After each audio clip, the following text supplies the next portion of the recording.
कर्मचारी जो सेवा देते हैं उसके बदले में उन्हें जो प्रतिफल प्राप्त होता है उसे वेतन कहते हैं।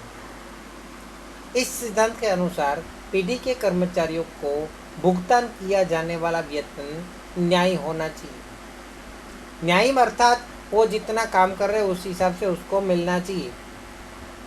नियम अनुसार वेतन का भुगतान स्वामी और कर्मचारियों के मध्य संबंध सुदृढ़ बनाता है। अगर वेतन अच्छा होगा तो संबंध अच्छे रहेंगे, अगर वेतन अच्छा नहीं होगा तो संबंध अच्छे नहीं रह सकते। इकाई में सभी कर्मचारी एक समान कार्यक्षमता से कार्य नहीं करते हैं। इकाई में कितने ही कार्यक्षम कर्मचारी होते हैं जो निश्चित की तुलना में अधिक उत्पादन और कार्य करते हैं, है ना। कोई कर्मचारी ऐसे होते हैं जो जितना हमें निश्चित किया गया उसको बोला गया है कि दिन में तुमको 110 इकाई करना है, तो 110 की जगह 120 125 इकाई कर देते हैं। निश्चित जो किया है उसकी तुलना में अधिक उत्पादन कर देते हैं। किसी समय के बारे में बोला है कि भाई सभी को 8 घंटे काम करना है, तो वो कोई 8.5 घंटा काम करता है। उनको उनकी कार्यक्षमता का फल मिलना आवश्यक है। ऐसा करने से श्रमिक स्थानांतरण की दर घटती है।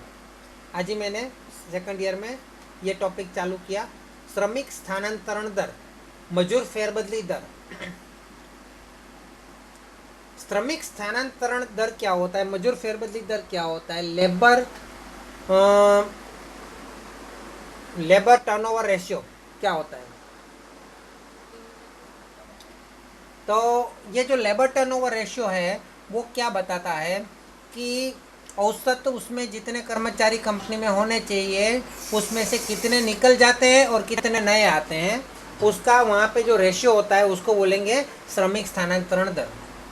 सबसे पहली बात मैं आपको बताऊं, आप मुझे अपना उदाहरण दीजिए कि आपके स्कूल में से अगर बार बार टीचरों का चेंजेस होता रहे तो आपको अच्छा लगेगा, या कोई एक टीचर है वो लगातार सालों से पढ़ाते रहे तो अच्छा लगेगा। क्या अच्छा लगेगा आपको? सालों से एक ही टीचर पढ़ाए तो अच्छा लगता है, क्योंकि उसके साथ एक मेल हो जाता है, उसके साथ उसका एक लैंग्वेज हमें पता चल जाता है, उसका आपको मतलब सिस्टम भी अच्छा चल जाता है। और बाद में अगर वो अचानक वो चेंज हो जाते हैं तो क्या होता है, बाद में अगर वो चेंज हो जाता है तो क्या होता है, अचानक फिर नए टीचर आते हैं, उसके साथ मेल होने में टाइम लग जाता है, अनुकूल होने में टाइम लग जाता है। इसी तरह कोई भी कर्मचारी होता है ना, तो जब भी कोई जगह पे नया आता है तो कर्मचारी को वो नई जगह पे और नई जगह को कर्मचारी के साथ मेल होने में, अनुकूल होने में टाइम लगता है, और टाइम 1-2 महीना लग जाते हैं। उसके बाद वो थोड़ा ट्रेन होता है, ट्रेन होने के बाद वो तैयार होता है, और तैयार होने के बाद उसको सही से रेगुलर काम करना आ जाता है। और बाद में अचानक बोला जाए कि भाई अभी तुमको निकलना होगा, या फिर कर्मचारी खुद ही कम पगार देख के, या उसका सही से प्रमोशन ना देख के, या उसको मतलब वेतन से ज़्यादा काम दे के, या फिर काम से कम वेतन दे के देंगे, तो फिर वो कर्मचारी क्या करेगा, निकल जाएगा। तो कर्मचारी जितने ज़्यादा निकलेंगे, जितने नए लाने पड़ेंगे, उसको बोलते हैं श्रमिक स्थानांतरण की दर, मतलब मजूर फेरबदलीनो दर, मतलब लेबर टर्नओवर रेशियो, है ना। तो वो जितना भी कम हो उतना अच्छा है ना। वो क्यों ऐसा होता है, अच्छा क्यों है? एक तो वहाँ पे उसको नया वापस आएगा तो उसको वापस ट्रेन करना पड़ेगा। अगर कर्मचारी वापस बदलता रहेगा, साल के अंदर 2-3 बार बदलेगा, तो उसको बार बार ट्रेनिंग देनी पड़ेगी। फिर वापस तैयार हो जाएगा तो वो निकल के चला जाएगा, वापस नया आएगा तो नए को ट्रेनिंग देने की। ट्रेनिंग तो बात की बात है, हम श्रमिक को मजदूरी देते हैं, उससे ज़्यादा तो उसको प्राप्त करने का खर्च हो जाता है कभी कभी, है ना। क्या क्या होता है, कर्मचारी को नया लाने के लिए हमें कर्मचारी के लिए क्या करना पड़ता है, एडवर्टाइज देनी पड़ती है पेपर में, अलग अलग जगह पे, कि भाई हमें कर्मचारी चाहिए, इस प्रकार के कर्मचारी चाहिए, तो यहाँ पे मुझे कॉल करो। उसके लिए एक आदमी रख देना पड़ेगा, कि अगर एक अलग से आदमी नहीं रखेंगे तो हम खुद वहाँ पे जाएंगे तो हमारा दूसरा काम वहाँ पे छूट जाएगा, जो मेन काम है वो छूट जाएगा, और कर्मचारी के पीछे लगे पड़ेंगे। और नहीं तो उसके लिए एक अलग व्यक्ति रख देंगे तो उसको अलग से पगार देना पड़ेगा, ठीक है ना। तो अलग खर्चा हो जाता है उसको कर्मचारी को बार बार लाने में। इससे तो अच्छा है उतना पैसा वो कर्मचारी को क्यों ना बढ़ा दिया जाए। क्लियर हुआ। तो इसे कहते हैं कर्मचारी मतलब श्रमिक का स्थानांतरण की दर, है ना। कुशल कारीगरों के लिए बोनस, लाभ भाग, संचालन मंडल में प्रतिनिधित्व आदि प्रोत्साहक योजना भी लागू करनी चाहिए। चलो कर्मचारी निकलता तो नहीं है ज़्यादा, लेकिन अगर जो ज़्यादा कुशल कर्मचारी है वो तो जा सकता है ना, उसको तो ट्रेनिंग मिल चुकी है अच्छी सी, वो तो बोलेगा मेरे को ज़्यादा पगार दो के तो रहूँगा, नहीं तो मैं दूसरी कंपनी में चला जाऊँगा, मेरे को तो वहाँ पे भी रख लेंगे। तो उसको वहाँ यहीं पे टिकाए रखने के लिए उसको ज़्यादा भी देना पड़ता है, बोनस भी देना पड़ता है, लाभ के अंदर भाग भी देना पड़ता है, मतलब शेयर देना पड़ता है। क्या देना पड़ता है? कुछ शेयर दे देने के उसको कर्मचारी को। तो क्या होगा, उसको लगेगा कि मैं भी इस कंपनी का मालिक हूँ, वाह छोटा सा लेकिन हूँ। संचालक मंडल में प्रतिनिधित्व देने का, कि संचालन भी करने में उसको मौका देने का, आदि प्रोत्साहक योजना भी लागू की जा सकती है।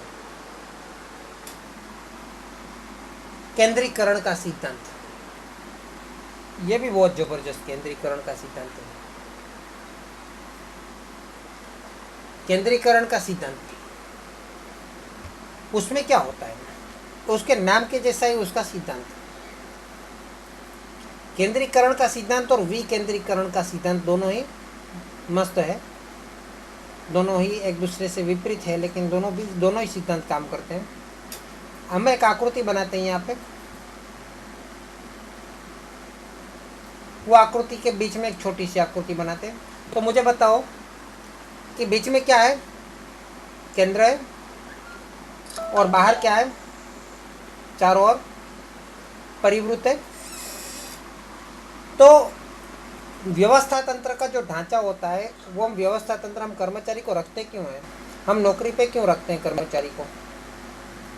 हम खुद काम कर बड़ा अपना काम अगर सब कुछ कर लेते हैं तो हम कर्मचारी की जरूरत पड़ेगी क्या, है ना। हम कर्मचारी को काम करने वाले को इसीलिए रखते हैं कि सभी काम हम अकेले नहीं कर सकते हैं, और सभी काम हम अकेले नहीं कर सकते इसलिए कर्मचारी की ज़रूरत पड़ती है। और कर्मचारी को रखने के बाद भी अगर कर्मचारी को सभी काम नहीं दिया गया है, सब कर्मचारी को तो हमने रखा लेकिन सभी काम उसको दिया नहीं दिया, काम सब अपने पास ही रखा, तो क्या मतलब कर्मचारी को बैठे रहने का वहाँ पे।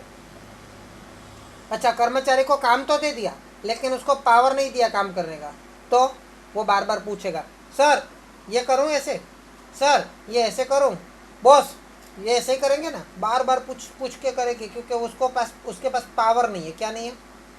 पावर नहीं है, अपने खुद से डिसीजन लेने का पावर नहीं है ना। सभी के हमने क्या रखा, सभी सोच को मतलब सभी सत्ता को, सभी पावर को केंद्रित रखा। क्या रखा? अपने पास केंद्रित रखा, उसको विकेंद्रित नहीं किया। विकेंद्रित नहीं किया तो क्या हुआ, वो कर्मचारी जो है वो बार बार पूछने के लिए आया, भाई और सर जी ये क्या ऐसे ही करना है ना, ये ऐसे ही करना है मेरे को, चाय भाई तू चाय लेने जाए, तो हाँ भाई चाय कहाँ से लानी है, वहाँ से लानी है। वहाँ से अगर नहीं मिली तो कहीं और से ला सकते हैं क्या? हाँ ला सकते हैं। अगर वहाँ पे भी नहीं मिली तो कहीं और से ला सकते हैं? हाँ ला सकते हैं। अरे भाई तू अपनी आखिर में मैं कंटल जाऊँगा, बोल तू कहीं से भी ला या चाय लेके आया, चाय मेरे को चाय पीनी है, हाँ उसको मैं सही से पावर नहीं दूंगा तो क्या होगा,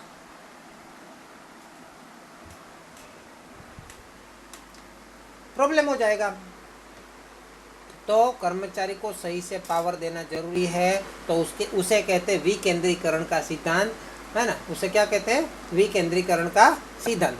हम सभी सत्ता, सभी पावर, सभी अधिकार अपने पास ही रखेंगे तो कर्मचारी को कुछ देंगे नहीं पावर, तो फिर वो अपने खुद से कोई नतीजे पे नहीं पहुंच सकता, बार बार आपको परेशान करता रहेगा वो व्यक्ति।